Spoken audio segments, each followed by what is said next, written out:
औज़ुबिल्लाहिमिनश्शैतानिर्रजीम बिस्मिल्लाहिर्रहमानिर्रहीम अस्सलामु अलैकुम वरहमतुल्लाहि वबरकातुहू। आपका होस्ट एंड दोस्त डॉक्टर मोहम्मद तैयब आपकी खिदमत में हाजिर। आज हम बात करेंगे जब लड़की औरत बन जाती है उसके बारे में।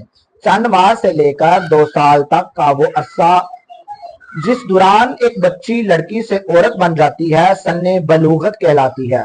खुशबख्त है वो बच्चियां जो सन्ने बलूगत से जिनसी इनकलाब से सही और सालम बरआमद होती हैं। कोई लड़की कितनी सेहतमंद, खूबसूरत और अच्छी औरत होगी, इस बात से अंदाजा लगाया जा सकता है कि इसने अपनी अहद बलूगत को कितनी खुश असलूबी से पार किया।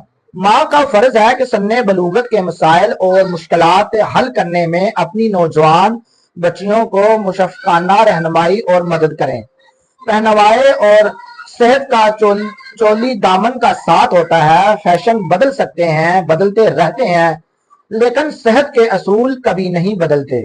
बदकिस्मती से आजकल खवातीन के पाँव बिगाड़ने में तंग नोक और ऊंची एड़ी का बड़ा हाथ है।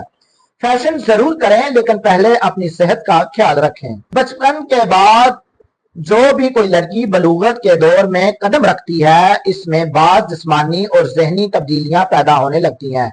मसलन तनोतोष के लिहाज से इसमें औरत के आसार दिखाई देते हैं। कद बढ़ जाता है, छाती चौड़ी हो जाती है, पश्तान उबर कर नुमाया होते हैं, तमाम अज़ा गोल मटोल और दिलकश हो जाते हैं।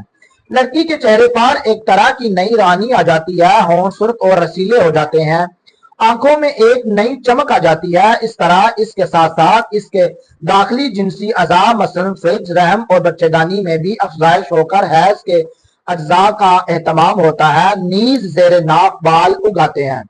जहनी हवाले से शोखे शक बच्ची धीमी और लापरवाह सी हो जाती है, जो पहले हंसमुख और खुश मजाज होती है, फिर सड़ियल और चिड़चिड़ी हो जाती है, हर वक्त सुस्ती और थकावट का इजहार करती है। ये कैफियत चंद माह से लेकर कोई 1 साल तक बरकरार रहती है। इस दौरान तमाम तब्दीलियां मुकम्मल हो जाती हैं। माहवारी एक बाकायदा शक्ल इख्तियार कर लेती है। बच्ची नॉर्मल हो जाती है, लेकिन अब वो लड़की की बजाय एक औरत होती है। सन्ने बलूगत के दौरान भी बच्ची की माँ से बढ़कर इसके लिए और कोई डॉक्टर या रहनुमाई नहीं हो सकती। माँ को बच्चे के साथ गहरा दोस्ताना और राजदाराना रवैया अपनाना चाहिए और इसके दौरान मसाइल और इन पर काबू पाने के लिए और तरीकों से आगाह करना चाहिए। बसूरत दीगर जैसा कि हमारे मुआशरे में अमूमन पाया जाता है कि बच्चियां अपने लिए रोग, मसाइल और मुश्किलात पैदा कर लेती हैं जिनसे उम्र भर इसको निजात नहीं मिलती। माँ को चाहिए कि इस दौर में वो बच्चियों की ग़िज़ा का खास ख्याल रखें, दूध ज्यादा दें, गोश्त कम खिलाएं, काम भी करें, आराम भी करें, जिस्मानी सफाई का खास ख्याल रखें।